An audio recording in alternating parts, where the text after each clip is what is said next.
Olá, pessoal, sejam bem-vindos. Estamos aqui no nosso grupo de estudos, esse ano com dramaturgia e filosofia, esse cruzamento, né? E hoje nós vamos analisar um pouquinho esse livro, Apologia de Sócrates, escrito por Platão. Temos aqui o professor César. Tudo bem, professor? Tudo bom? Obrigado pelo convite aí, pela oportunidade também de conversar um pouquinho sobre esse texto do Platão, né, tão importante. Muito obrigado. Bom, peço que o senhor se apresente rapidamente, por favor.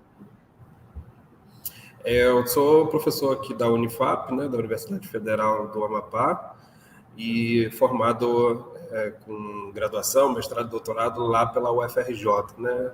Eu sou natural do Rio e vim parar aqui no Norte, né, em razão de concurso público, mas me adaptando bem à região amazônica, né? E todo o meu foco de estudo foi a questão socrática, né? O problema de Sócrates, o modo como a gente pode falar de uma certa filosofia de Sócrates, e todo esse trabalho, né, de anos se resumiu aí posteriormente no livro que eu publiquei em 2021, exatamente sobre a filosofia de Sócrates, tentando pensar a maneira pela qual a gente pode ler alguns dos textos e testemunhos, né, fora o Platão e o Xenofonte, que nos dão uma certa imagem, uma certa perspectiva do que teria sido o ensino do Sócrates, né? Então, eu analiso o Aristófanes, o Isócrates, aqueles socráticos, ditos socráticos menores, né? O Antístenes, o Euclides, o Ésquines, que isso vai nos dar um panorama mais abrangente, né, e até mais aprofundado também do que a gente poderia dizer de uma filosofia socrática, né? Então, esse foi o meu foco de estudo. Hoje em dia eu tenho enveredado por outras searas, né, principalmente fazendo dialogar a questão da literatura com a psicanálise também e a filosofia, e estou nessa linha aí, tentando sempre trazer os antigos para dialogar com os modernos, né? Eu acho que essa é a minha grande pretensão também. Olha que legal. Obrigado. Bom, professor, não é troco de nada, né, que se chama pré-socráticos e pós-socráticos, né? Então, aí já temos um motivo, né, a gente estudar esse personagem. Bom, basicamente, então, o oráculo diz, né, que o Sócrates é o cara mais sábio da Grécia, ou do mundo, não me lembro, e aí ele mesmo começa uma investigação. E ele chega à conclusão, então, que a sabedoria humana é de pouco ou nenhum valor, né, que, na verdade, os que reconhecem que nada sabem é que são sábios. Queria que o senhor falasse um pouquinho o que significaria tudo isso, por favor. Legal. Como eu falei, né, é boa a tua colocação também, né, querendo ou não sei se foi proposital ou não, mas você coloca a importância dessa personagem, né? E, de fato, Sócrates para a gente é isso, né? Acaba que ele se tornou uma personagem. A gente, para falar de Sócrates, a gente tem que lidar com os textos que nos falam de Sócrates, né? A gente não tem textos da autoria do Sócrates, então a gente não pode falar do Sócrates como autor, ele acaba sendo sempre uma personagem de outros textos, né? E eu acho que essa colocação é muito interessante porque não só mostra a importância dessa personagem, né, pensando essa dinâmica geralmente temporal que se faz de pré-socrático, né, daquilo que veio antes de Sócrates, para marcar, de certa maneira, aquilo que o Sócrates estava fazendo. E o texto da Apologia é um texto bem interessante para a gente pensar um pouco essa dinâmica também, o que afinal de contas, se apresenta no pensamento socrático e na filosofia realizada pelo Sócrates como sendo um divisor de águas, né? Ou pelo menos tendo essa pretensão, né? A própria Apologia ela nos situa, pelo menos a partir da leitura que a gente pode fazer, de como é que o Sócrates estaria se posicionando em relação ao que veio antes dele, né? Quem já leu a Apologia, né, e vocês que forem ler a Apologia, vão perceber que o Sócrates começa não se defendendo contra os acusadores da época dele, mas se defendendo contra antigos acusadores, né, o que ele chama de antigos acusadores. E esses antigos acusadores têm um foco especial na figura do Aristófanes, que é um comediógrafo, né, um escritor de comédias, e que teve segundo o texto da Apologia, teve um impacto significativo no imaginário, vamos dizer assim, daqueles juízes que estavam condenando Sócrates. Porque, veja, aqueles juízes que estavam condenando Sócrates em 399, né, antes de Cristo, eles eram aqueles jovens, aquelas crianças que estavam assistindo a peça da comédia do Aristófanes, As Nuvens, em 423. Né? Então, 24 anos depois, você vai ter uma acusação contra essa figura, né, dada aí pelos juízes, né, aqueles que participam do tribunal do júri, e que eram muito jovens na época que estavam participando do teatro. Né? Então, muito provavelmente, boa parte daquele jurado teve a sua imaginação, né, de certa maneira, formada por aquela figura colocada em cena pelo Aristófanes. Né? E vamos lembrar um pouquinho dessa peça. Na verdade, o Sócrates aparece como alguém que debate tudo, que cria novos deuses, alguma coisa assim, não é? Exatamente, é interessante, porque o Aristófanes geralmente não é muito utilizado, né? Isso hoje em dia já não é mais tão hegemônico assim, mas século XIX, século XX principalmente, você tinha a perspectiva de que o testemunho do Aristófanes era um testemunho jocoso e que não nos servia para falar sobre o Sócrates, né? Para quem quisesse, por exemplo, falar sobre a filosofia do Sócrates. Mas com os estudos avançando, a gente percebe o quanto que há no testemunho do Aristófanes de significativo para falar sobre o Sócrates, mesmo que ele tenha sido caricaturado, né? Mesmo que ele tenha se transformado em uma caricatura que é próprio de toda a estratégia comédia, da estratégia cômica, né? Da poesia da comédia. E qual é o interessante disso, né? Porque o Aristófanes coloca o Sócrates em cena, né? O Sócrates é o líder de uma escola chamada Pensatório, e o velho que chega para aprender com Sócrates, né? Que é a personagem principal da peça Nuvens, ele chega para tomar lições de Sócrates querendo se livrar das dívidas, né? Então, ele quer aprender com Sócrates como é que ele vence os credores dele por meio dos argumentos, porque ele ficou sabendo que o Sócrates era um certo tipo de professor de discursos, um certo tipo de professor de argumentação, né? Que a gente poderia chamar depois, já a partir da influência do próprio Platão, de professores de retórica. Né? E aí, claro, geralmente se aproxima o significado de professores de retórica ao sofista, né? Ao conceito do sofista. O Sócrates é chamado de um sofista na peça, As Nuvens, e essa caracterização é muito interessante, porque antes do Sócrates ensinar para o Strepsíades, né, que é a personagem principal, qualquer estratégia de discurso possível, ele vai fazer um exercício com os Strepsíades de investigação acerca da natureza, e é aí que aparece aquela fala do Sócrates, né, que ele vai dizer, os antigos acusadores, isso na Apologia, né? Ele diz, os antigos acusadores, tal como o Aristófanes, lá naquela peça cômica, né? Ele não diz o nome, né? Mas a gente já sabe qual é, dizia que eu era um investigador da natureza, né? Dizia que eu vasculhava o céu, né? E fazia todo aquele exercício que geralmente a gente situa no âmbito daqueles que são chamados, rotulados de pré-socráticos, né? Exatamente por conta dessa ruptura que o Sócrates teria feito. Então, na Apologia, ele já começa se colocando distante daquele tipo de caracterização que foi feito na comédia. Mas, quando a gente vai ler a peça mesmo, a gente percebe que ele começa como um investigador da physis e ele se transforma aos poucos, no momento em que ele está ensinando para os Strepsíades, ele se transforma naquilo que ele, muitas vezes, realiza nos próprios diálogos do Platão, que é alguém que utiliza da argumentação para fazer com que o interlocutor conheça a si mesmo. Né? Então, tem vários momentos, né, do diálogo entre o Sócrates e o Strepsíades que a gente percebe ali que o Sócrates não é exatamente o investigador da natureza. Né? Ele é colocado assim no início, mas ele se transforma em uma outra coisa. E o que é mais interessante ainda é que no momento em que o Estrepsíades quer aprender a discursar, né, que era exatamente aquilo pelo qual ele tinha chegado na escola do Sócrates, o Sócrates não ensina ele.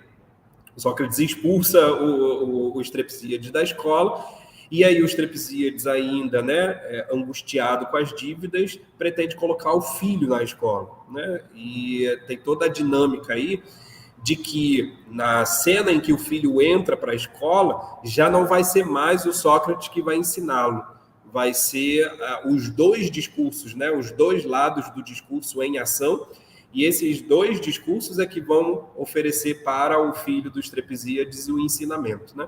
Então, veja, o Aristófanes é muito cuidadoso na encenação que ele faz, né? O grupo de vocês é de dramaturgia, né? Então, é bem interessante vocês perceberem essa dinâmica da encenação que o Aristófanes está fazendo, para que a gente possa perceber qual é o lugar que ele está colocando o Sócrates, né? O Sócrates, aparentemente, é alguém que se aproximaria dos investigadores da natureza, né?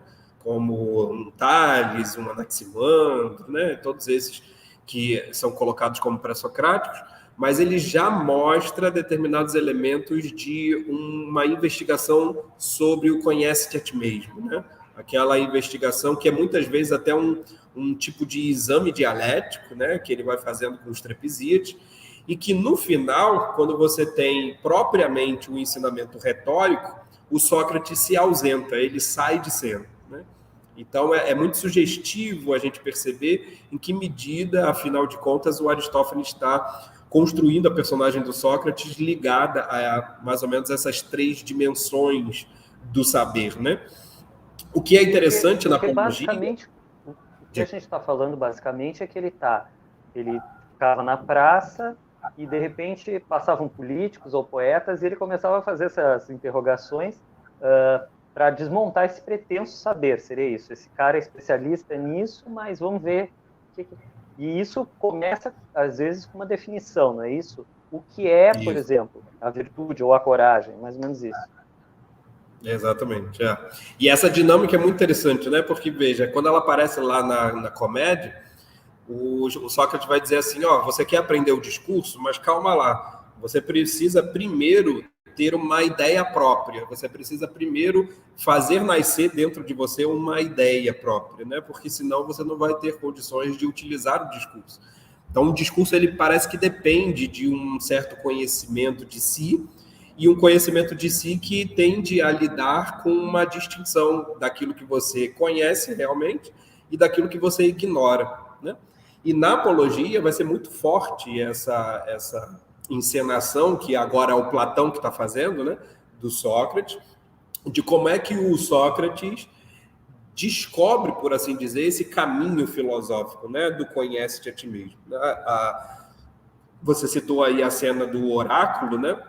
O Sócrates vai dizer, ó, o exercício que eu costumo fazer, ele nasceu num momento em que, de certa maneira, alguém que me ouvia falar, né, no momento em que eu estava ensinando para alguém ou estava questionando alguém, e essa pessoa estava tão incomodada, né, que a gente vai depois saber que é o Querefonte, que é um grande discípulo do Sócrates também, acompanhou o Sócrates até a morte, e ele foi até o oráculo de Delfos perguntar quem era, afinal de contas, o mais sábio de Atenas, né? E o oráculo falou que não existia ninguém mais sábio do que Sócrates. A própria resposta é na negativa, né? Não existe ninguém mais sábio, né? Então, dada essa característica, o Sócrates também não se reconhecia como um sábio. E aí a articulação que o Platão faz desse oráculo, né? Ou da resposta do oráculo, é muito sugestiva, porque o próprio Sócrates continua realizando aquilo que ele fazia, que é esse questionamento em vista do conhecimento de si, mas agora direcionado para comprovar o oráculo, né?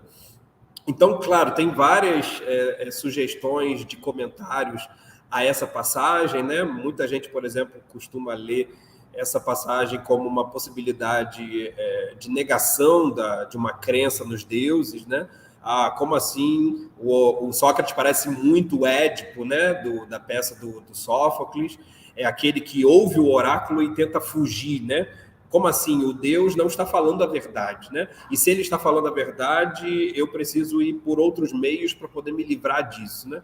Então tem sempre um comportamento meio impiedoso aí, né? Meio de azébia, que parece circunscrever essa atitude do Sócrates, né? Mas o Sócrates, na Apologia, ele se mostra pio exatamente porque ele tenta comprovar, e aí essa comprovação, né, muito entre aspas, ele tenta comprovar, a partir da sua própria metodologia, que é sempre esse questionamento do interlocutor, aquilo que o oráculo estava, afinal, dizendo sobre ele mesmo, né?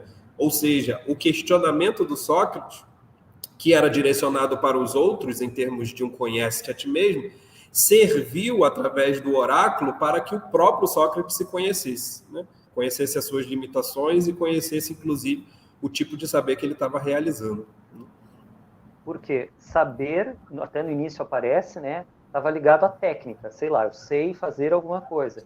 De repente, o sábio que aparece aí é alguém que está aberto a um questionamento contínuo, né, que está abrindo o questionamento continuamente, e a realidade se torna basicamente infinita. É isso, a gente está sempre descobrindo, e também os comportamentos, né, dessas cidades, os comportamentos humanos, as relações. Seria mais ou menos isso, talvez.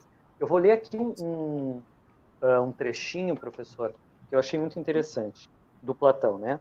Por toda parte eu vou persuadindo a todos, jovens e velhos, a que não se preocupem exclusivamente, nem tão arduamente, com o corpo e as riquezas, como devem preocupar-se com a alma, para que ela seja o melhor possível.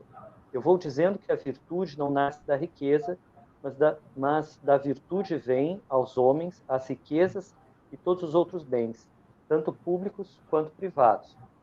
Então, na verdade, ele também está se colocando um pouco contra o hedonismo da época, alguma coisa assim. Uhum. Legal. É uma boa passagem até para mostrar para... E, claro, ele está mostrando isso para o júri, né? Mas o Platão, enquanto escritor, está mostrando isso para os seus leitores, né? O que, afinal de contas, existia ali que era tão decisivo no que o Sócrates estava fazendo que o diferenciava dos anteriores, né? Eu falei que ele se diferencia, né, primeiro dos investigadores da natureza, mas quando, nesse trecho que você leu, né, o Platão está citando aí um caráter persuasivo do ensinamento socrático, isso parece ou tende a aproximar o Sócrates dos sofistas. E essa talvez seja a distinção mais difícil que deve ser feita, né, entre o Sócrates e os sofistas da época, né? Porque a acusação que o Sócrates sofre é muito parecida com a acusação que geralmente se fazia para professores, tal como Protágoras, o Anaxágoras, e o próprio Protágoras, né, se chamava de sofista, né? Muitos poderiam colocar o Anaxágoras como um sofista também, de certa forma, e eles eram acusados de corrupção da juventude, né? Eles eram acusados de impiedade. Então, a mesma acusação que é direcionada contra o Sócrates era costumeiramente direcionada para outros intelectuais da época também. E isso, de certa maneira, e a própria referência do Sócrates à comédia parece mostrar, isso, de certa maneira, aproxima o Sócrates dos sofistas, né? Então, afinal de contas, o que separa o Sócrates dos sofistas, né? O próprio saber como técnica parece ser algo que aproxima o Sócrates dos sofistas muito mais do que os distingue. Porque, veja, muitos deles eram conhecidos, né? Por exemplo, o Protágoras era conhecido como alguém que oferecia um certo tipo de saber sobre a virtude. E o Gorgias, por exemplo, era alguém que tinha um certo tipo de saber sobre o discurso, né? E aí o discurso persuasivo, que depois vai ser considerado a retórica. Então, esses mestres, eles se arrogavam um certo tipo de saber, e esse saber era muito aproximado do tipo de saber que era chamado de tekné, né, em grego, né?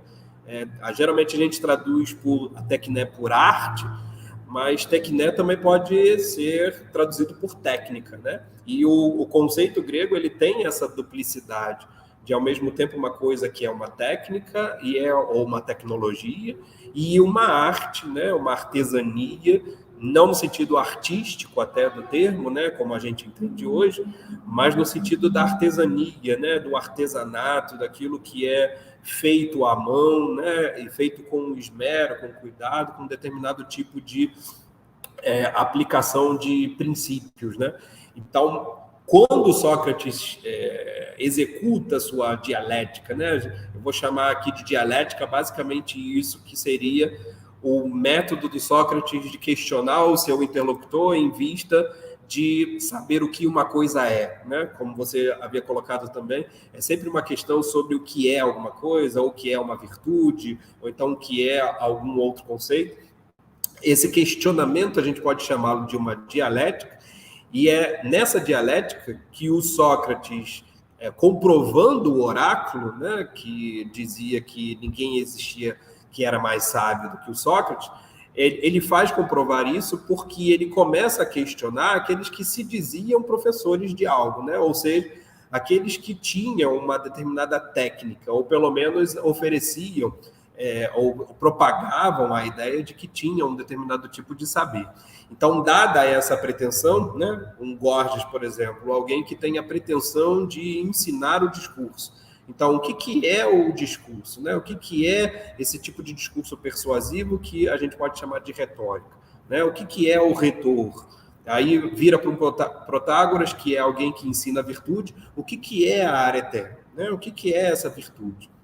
A virtude pode ser ensinada ou não, né? Dada a natureza que ela tem, ela pode ou não ser ensinada, né? Então, tem vários diálogos do Platão que trazem essas figuras e que colocam exatamente o Sócrates questionando elas exatamente nesse exercício, né?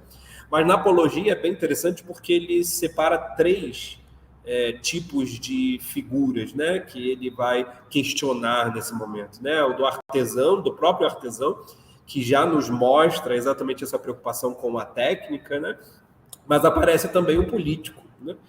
E é bem interessante como é que, por exemplo, num diálogo como Mênon, né? Antes até dos outros diálogos políticos do Platão, como Gorgias, a República, as leis, até o diálogo opolítico também, né? A gente poderia colocar aí dessa forma, mas como é que o Mênon, por exemplo, que é um diálogo sobre a virtude, aparece lá o problema de qual é a técnica da política, né? Que, de certa forma, estaria circunscrita aí a grandes figuras políticas, né? A grandes estadistas, que não necessariamente têm algum saber, né? Ou então, se questionados acerca disso, eles dificilmente conseguem formular um saber sobre aquilo, né? O Sócrates questiona, pergunta para o Péricles, pergunta para o Temístocles, né? Qualquer uma dessas grandes figuras de liderança política, o que é de fato isso que eles sabem, né?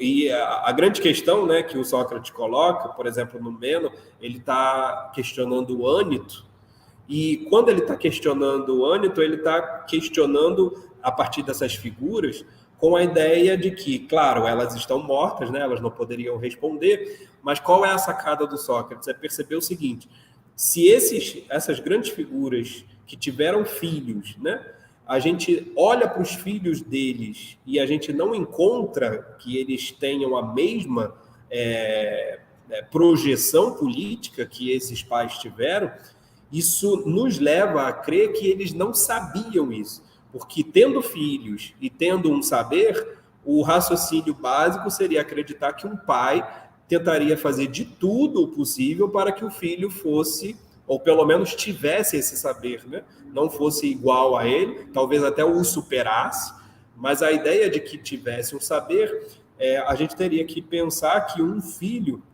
de um pai assim, né, ele teria a primazia no certo tipo de ensinamento que um pai poderia dar para alguém, né? E, claro, se a gente não vê, né, muito ao contrário, vai dizer o Sócrates, né?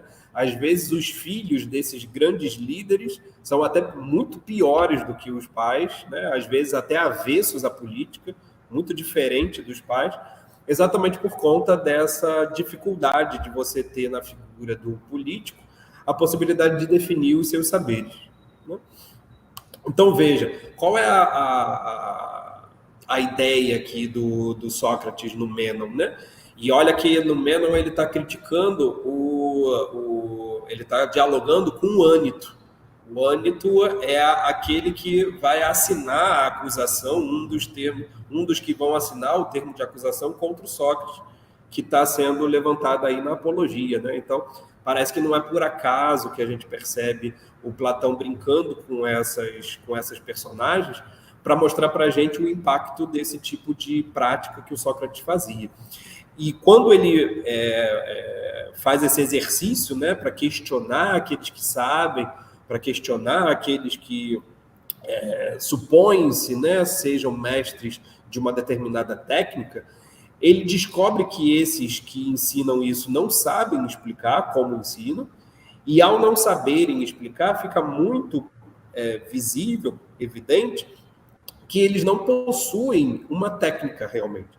Porque o próprio da técnica é você conseguir formular o conjunto de conhecimentos que seja capaz de ser transmitido a um outro, né? Existe alguma outra coisa aí na transmissão que não é exatamente uma técnica. Mas a ideia do exame para o Sócrates é perceber que ele, Sócrates, acabava sendo mais sábio do que todos esses outros que tinham uma técnica, simplesmente pelo fato de que ele reconhecia que ele não sabia. Então, ele reconhecia a sua própria ignorância. Aqueles que achavam que estavam ensinando outros se dedicavam a algo de maneira cega, né? De maneira ignorante. Não porque ignorassem aquilo que eles estavam executando como uma técnica, mas ignoravam o fato de que eles não estavam ensinando aquilo, né? E é exatamente esse reconhecimento da ignorância que o Sócrates acaba inferindo como sendo a possibilidade de provar o oráculo, né? Se o oráculo diz que ninguém é mais sábio do que eu, isso poderia querer dizer que eu sou mais sábio do que os outros que se dizem sábios, porque eu sei que pelo menos eu não sei, né? Que eu sei, eu tenho consciência de que pelo menos eu ignoro, né? Então, a frase "só sei que nada sei", né, que aparece aí nesse momento na apologia, ela é bastante interessante para a gente perceber esse mecanismo da dialética socrática, né? É sempre um questionamento em vista de um reconhecimento da ignorância. E por isso a ignorância para o Sócrates vai ser vista como o maior dos males, né? Ela é, de fato, o mal ético por excelência, né? Porque se você ignora, você pode estar agindo em cima dessa ignorância e as ações baseadas na ignorância vão acabar te levando por um caminho que não é aquele que é o melhor a ser feito, né? Então, tem todo um raciocínio ético aí envolvido, né? Que na própria apologia o Sócrates traz também, e que está bem ligado a essa ideia do só sei que nada sei. Nós estamos falando também dessa busca da virtude, né? Que teria uma ligação com a felicidade de alguma forma, né? Bom, vamos falar um pouquinho dessa morte, né? Na verdade, ele está impassível, ele vai tomar o veneno muito contente, porque agora ele vai fazer novos amigos e as discussões continuam no outro mundo, né? E até que ponto, e ainda tem mais, né? Porque na realidade ele arrisca lá ser muito melhor do que aqui, né? Até que ponto isso foi o que aconteceu de verdade? Parece que na verdade ele ficou em silêncio, né? Há essa tese. Isso tem a ver com uma religião platônica, meio órfica, ou realmente o Sócrates... Legal isso, porque é um questionamento que fica, né? Dado que a gente está falando do Platão, né, como autor, e do diálogo da apologia, né? Geralmente se entende como um diálogo, né, embora seja um texto retórico, como sendo uma criação do Platão, o que, afinal de contas, a gente poderia estar aí colocando na boca de Sócrates, né? O Platão está colocando na boca de Sócrates que seria mais Platão do que Sócrates, né? A própria, mesmo que a gente pense assim, né, na apologia você tem ali o Platão como autor. Se a gente compara a apologia com outros textos platônicos, a gente percebe que o Platão na apologia é um tanto mais reticente, né? Por exemplo, se a gente pega a apologia e vai ler a apologia assim comparada com Fédon, por exemplo, né? O diálogo do Fédon é o diálogo que narra esses últimos momentos da morte do Sócrates, né, da vida e da morte do Sócrates. Tem toda uma descrição lá imagética muito interessante, né, do Sócrates bebendo o veneno, sentindo o veneno no corpo, né, ele vai narrando tudo isso no finalzinho do Fédon. É muito, muito interessante, né, essa veia literária do Platão. Mas o Platão, na Apologia, parece mais comedido, ou até mais reticente com relação a essas colocações religiosas, né, do além-mundo, do que propriamente aquilo que aparece até no Mênon, né, mas também no Fédon e em outros diálogos, que é ligado um pouco à ideia da reminiscência, né, que é uma tese forte que aparece nos diálogos platônicos, que a gente muito provavelmente coloca ela na conta do Platão, né, e não exatamente na conta do Sócrates, mas o texto da Apologia talvez seja significativo de a gente perceber em que medida o Platão foi menos claro com relação a isso, né?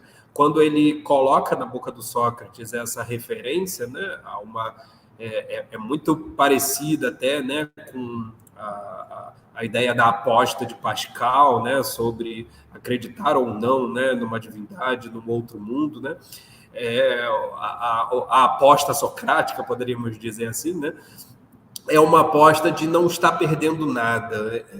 É mais ou menos dessa forma que o Sócrates encara na Apologia, né? O tipo de vida que eu vivi era a vida que eu queria, era, de certa maneira, né, a realização não só de uma aplicação que eu tinha como propósito, mas também algo que parecia ser corroborado pela divindade, e ele está entendendo corroborado pela divindade exatamente por conta dessa prova que ele obtém do oráculo, né? A gente também pode ligar essa demonstração de piedade do Sócrates à figura do daimon, né? Vocês devem saber que o Sócrates, no Platão, ele se refere muito a uma espécie de daimon que acompanhava ele, né? A própria mitologia grega tem essa ideia mesmo, né, de um daimon, como se fosse um anjo da guarda, né? Uma espécie de guia das almas, né? Isso vai ficar bem mais claro no Fédon do que propriamente na Apologia. Mas o Sócrates tem essa ideia de que ele era conduzido por um daimon que agia sempre na negativa, né? Então o daimon sempre dizia aquilo que ele não deveria fazer, né? Tem uma implicação ética aí muito interessante também, né, de levar em consideração. Mas a ideia é que o Sócrates percebe, né, ele reconhece que ele está agindo da melhor maneira possível. Por quê? Porque ele está fazendo aquilo que ele quer e ele tá tendo a permissão divina, né? Os deuses estão corroborando aquilo que ele está fazendo. Então, para ele, isso era suficiente. E aí, veja, a ideia é que, tendo levado uma vida justa, né, uma vida tal como era a vida que ele queria, a melhor forma de viver, pouco preocupava para ele a morte, né? Se a morte é um completo nada, né, se depois da vida tudo acaba, então eu já terei vivido a melhor vida, então para mim não interfere ter algo depois ou não, né? Então, quando ele fala isso na Apologia, né, ele está sinalizando para uma certa aposta que ele está fazendo. Mas eu acho, vai dizer ele, né, eu acho que é possível que exista algo, e havendo algo, ela vai me ser o melhor possível. Porque, havendo algo, eu vou encontrar pessoas, né, que são esses amigos aí que ele vai encontrar, e vai fazer novas amizades também, no sentido de serem pessoas que estão interessadas em passar a eternidade fazendo isso que ele estava fazendo antes. Então, me parece que na Apologia tem uma certa lida do Platão com essa forma de discurso do Sócrates, de mostrar que o Sócrates ali, de certa forma, está levando a morte menos em consideração do que a vida, né? O que é uma leitura muito interessante de fazer, por exemplo, contraposta à Apologia do Xenofonte, né? O Xenofonte é um escritor socrático que também escreveu uma apologia, ele também tem um texto chamado Banquete, e ele parece estar dialogando muito com os outros socráticos, até com o próprio Platão também.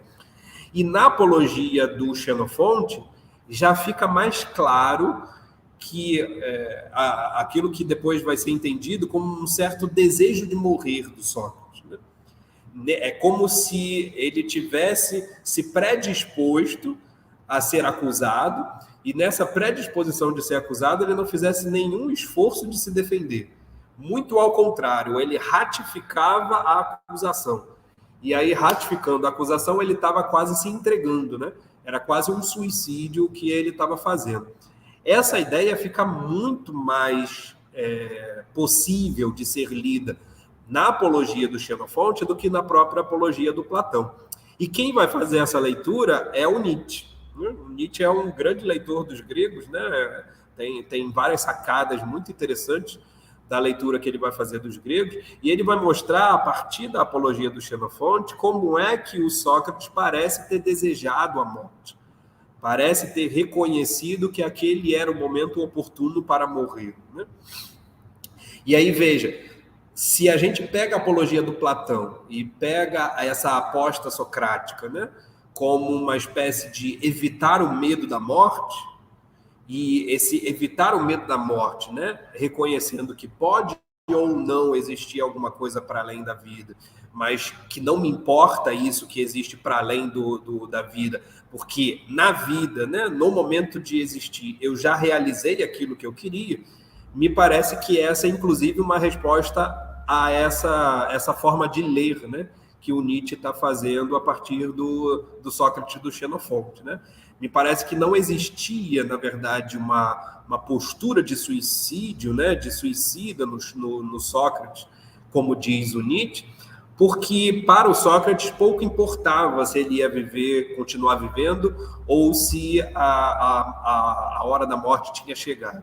Porque para ele a morte não era um temor, né? Ele diz até que a morte não pode temer aquele que não sabe o que o espera, né? Então, na apologia tem muito essa coisa da ignorância mesmo, né? Se eu sou aquele que reconheço a minha ignorância, eu não posso ter medo da morte, porque eu ignoro o que vai existir depois da vida, né? Então, a minha base toda, ela tem que estar centrada na minha vida, no modo como eu levei a minha vida. E parece que o Sócrates lida exatamente com isso, quando ele está propondo essa aposta final aí na apologia. Mas também aí talvez tenha uma briga do Platão com a democracia, né? A gente não sabe o que veio antes, mas de qualquer forma também, ou antes disso, Atenas tinha sofrido o processo dos tiranos e tal, que talvez tenha até influído no processo, não? Sim.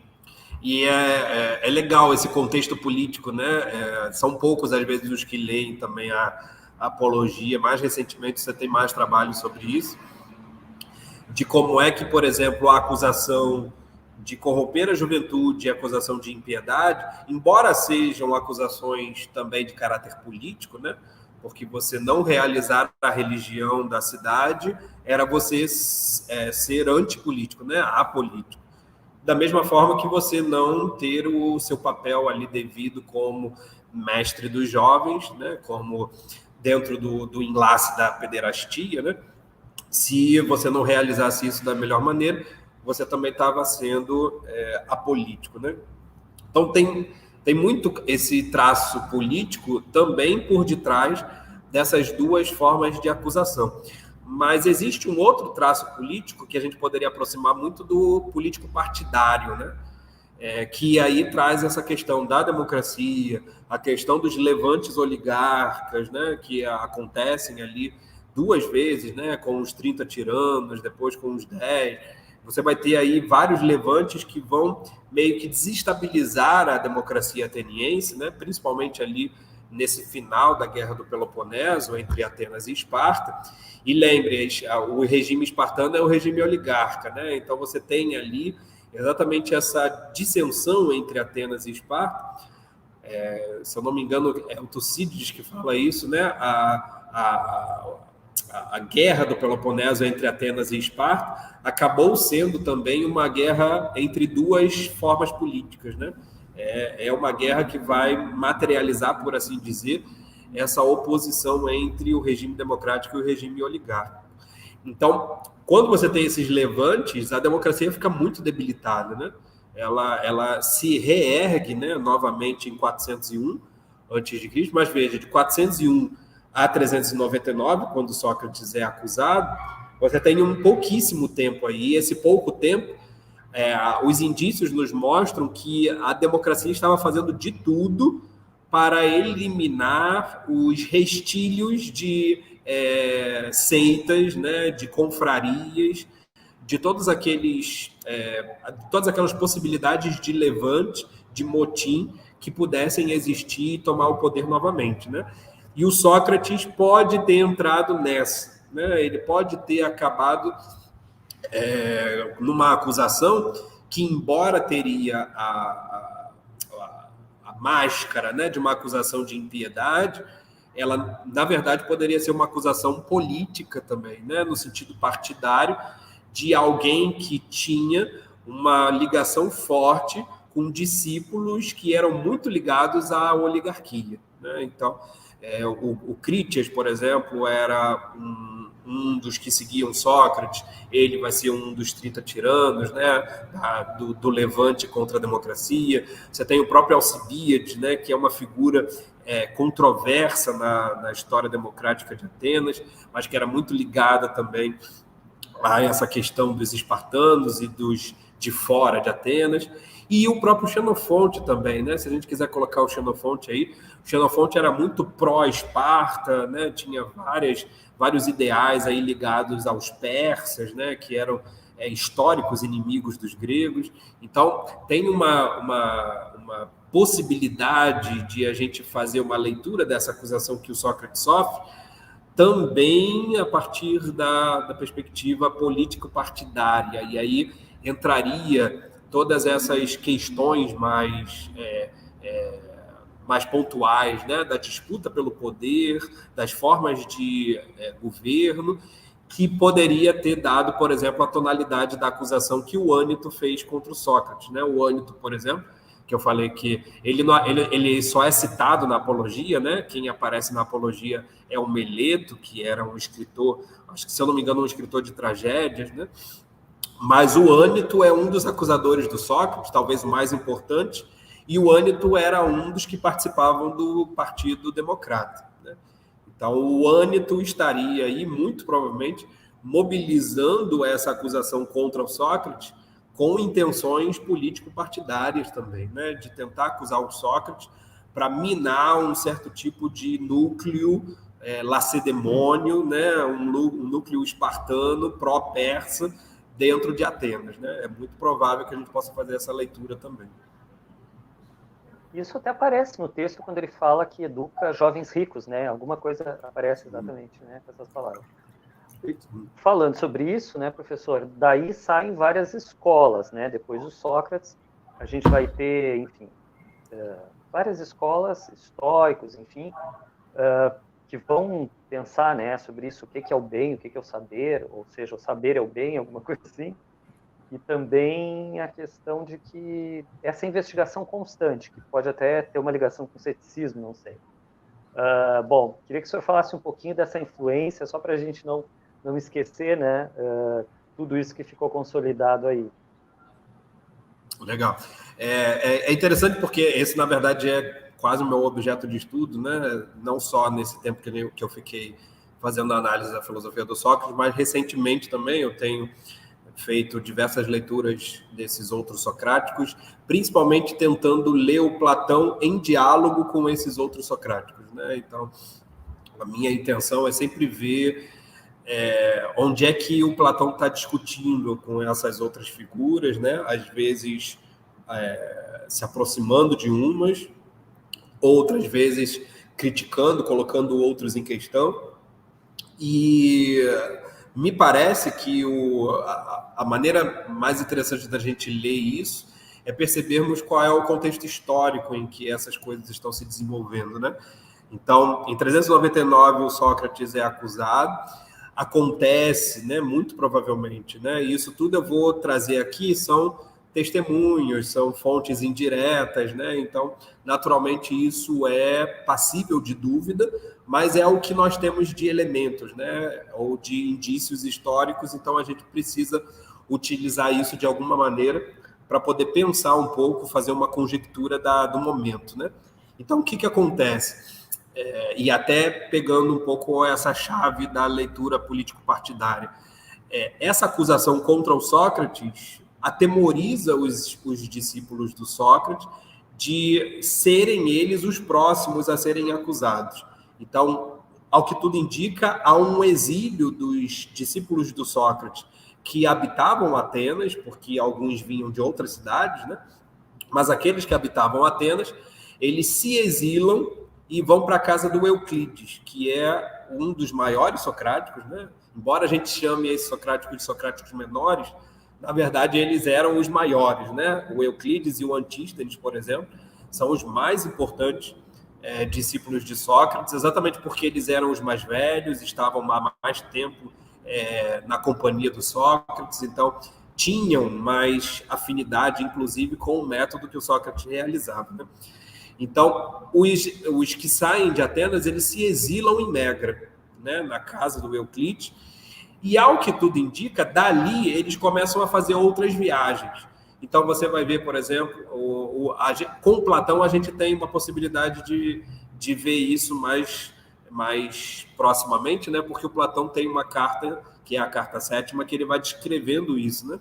Então, depois do exílio, ele vai para Sicília, né? Tem toda uma estadia também lá na corte do Dionísio, que era um imperador tirânico lá da cidade. Então, tem toda uma trajetória que o Platão vai fazer também, ao que parece, né? Uma viagem até o Egito também, se eu não me engano. Então, tem todo um percurso antes da volta, não só do Platão para Atenas, mas também de alguns outros socráticos, né? Então, nessa leitura que geralmente se faz desse contexto histórico, a gente está aí, né, 399, os discípulos de Sócrates se exilam e, muito provavelmente, eles retornam a Atenas em 393. Então, a gente tem aí uma faixa de 6, 7 anos que esses socráticos teriam viajado e que eles retornariam. Por que se dá essa data de 393, 392? Porque é nessa época que se situa um texto que é referencial para essa dinâmica de entendimento dos socráticos, que é o panfleto de Polícrates, né? Polícrates era um grande retórico da época, discípulo do Gorgias e tudo,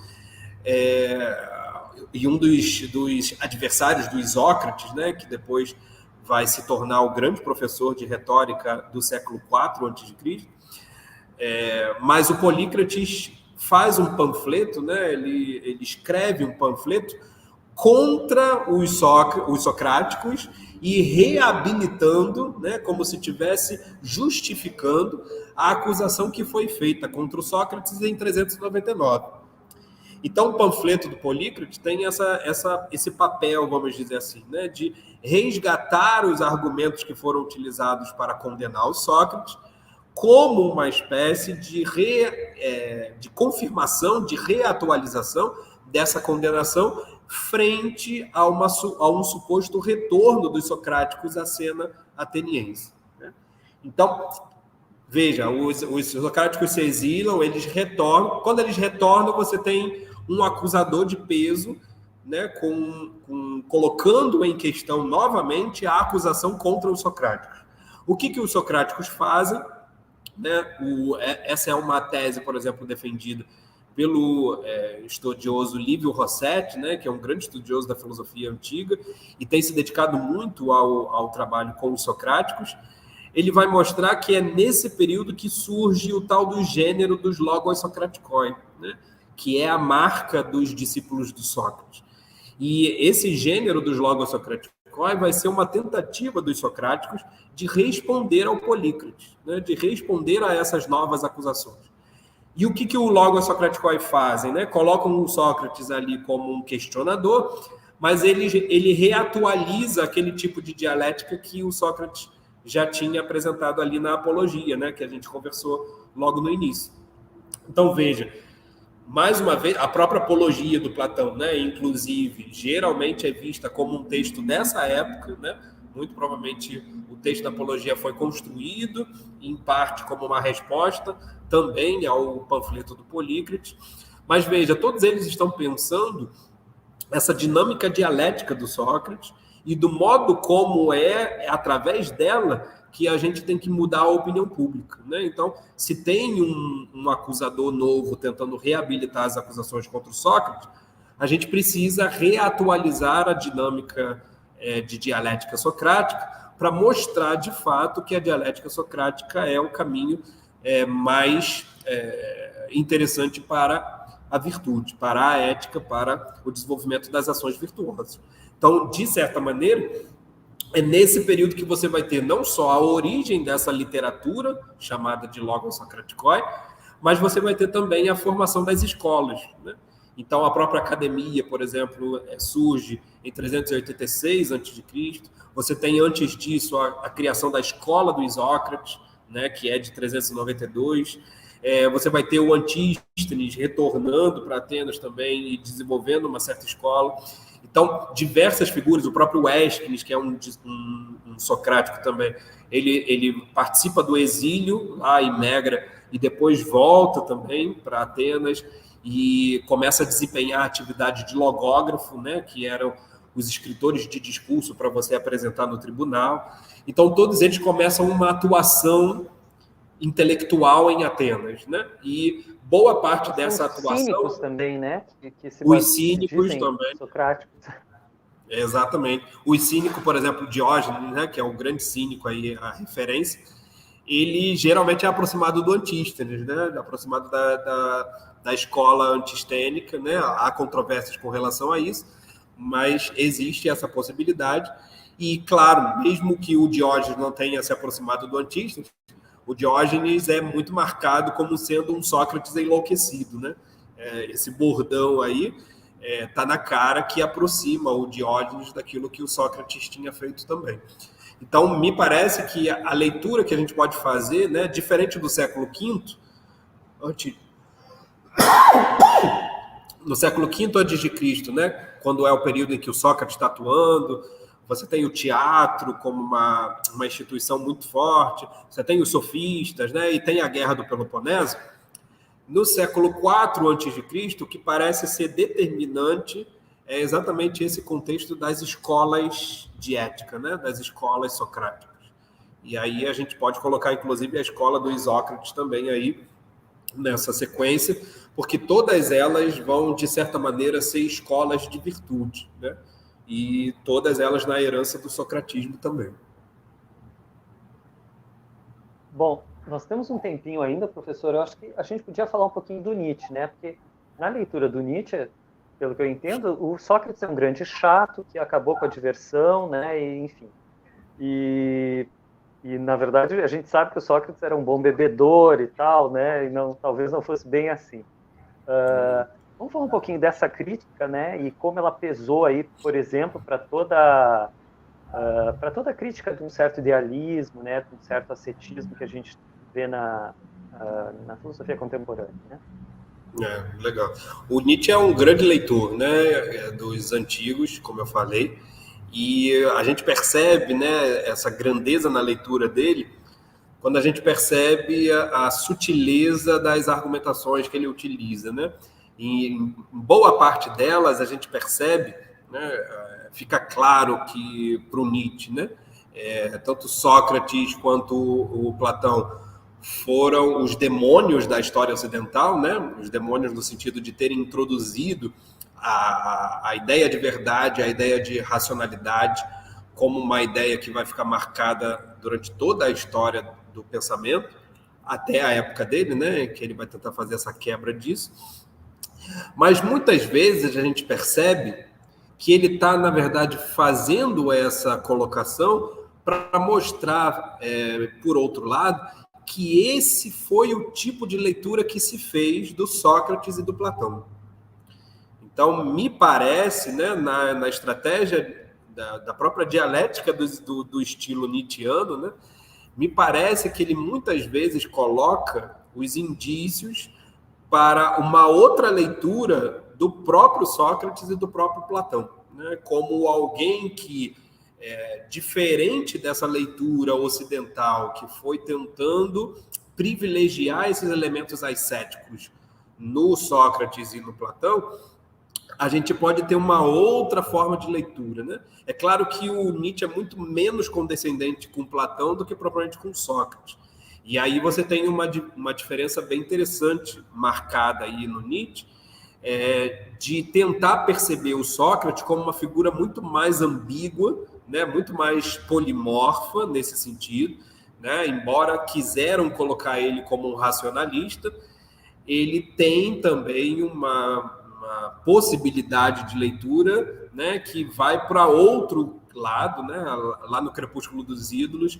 Isso fica marcado também com essa coisa da feiura, a coisa da bebedeira, né, que é, por exemplo, uma possibilidade de ler esse lado, vou usar agora os termos nietzschianos, né, esse lado dionisíaco do Sócrates, né? E aí veja que mesmo no Nascimento da Tragédia, quando ele está acusando Sócrates de ter matado a tragédia, né? Na verdade ali Sócrates e Eurípides juntos, ele na verdade está atacando a própria ideia de racionalismo, né? Essa própria ideia de uma razão que precisa conter os instintos, conter as emoções, e que teria se tornado um ideal ascético para a civilização ocidental.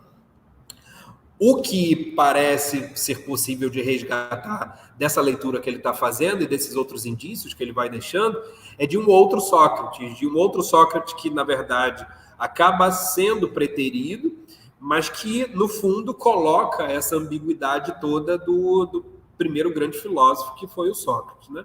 E me parece que essa ambiguidade ela está no centro da leitura do Pierre Hadot, né? Que também é um grande estudioso da filosofia antiga, que vai dialogar com Michel Foucault e tudo, em relação a um conceito que vai ficar muito marcado para o finalzinho do século XX, que é o entendimento da filosofia como um gênero de vida, né? Como um modo de vida, como um modo de viver, né? Aí a colocação do Hadot, ela vai privilegiar exatamente esse entendimento mais dionisíaco do Sócrates, para mostrar em que medida a filosofia está muito mais ligada à ideia do erótico, do eros, né, e, portanto, do dionisíaco, do que propriamente da racionalidade apolínea, né? Seria aquela coisa mais quase higienizada, né, ascética, e que, na verdade, a filosofia ali com Platão ela está jogando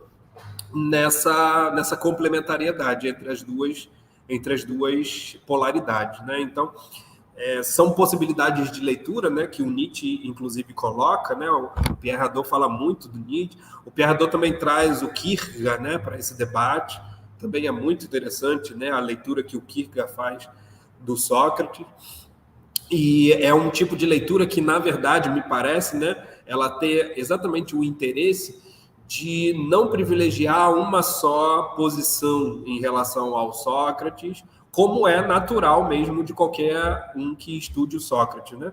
Quando a gente vê que uma figura como Sócrates deu origem a várias escolas de ensinamento filosófico distintas, e às vezes até contraditórias, né, no sentido de serem opostas, né? Você vê, por exemplo, um Antístenes e um Aristipo, que vão dar origem depois à escola estoica e à escola epicurista, né?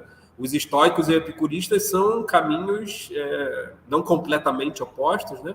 Mas em grande parte opostos, e os dois pretensamente vieram da mesma origem, né? Que é essa origem socrática, né? Então, mesmo quando a gente pensa a filosofia do Sócrates, é bom que a gente pense sempre nessa variedade possível a partir da própria dinâmica colocada em questão pelo Sócrates, né? Me parece que privilegiar uma leitura em detrimento das outras é sempre empobrecer essa figura, né? E aí a gente volta lá para o início, né? O Sócrates é essa figura central de um pré-socrático e depois de um pós-socrático, exatamente porque ela conseguiu condensar numa prática que é a que eu chamei de uma prática dialética, que tem todas essas implicações possíveis, às vezes até contraditórias em si mesmas, né? Fantástico. Bom, professor, foi assim uma aula, realmente. Agradeço muito a sua participação. Fica aí, então, o convite, né, a todos que ainda querem ler Apologia de Sócrates, né, Platão. Agradeço muito a sua presença. Obrigado, Afonso. Eu que agradeço a oportunidade também, o convite, e estamos às ordens aí. Quando vocês quiserem conversar de novo, a gente está por aí. Muito obrigado. Um abraço a todos que estão assistindo. Até mais. Um abraço.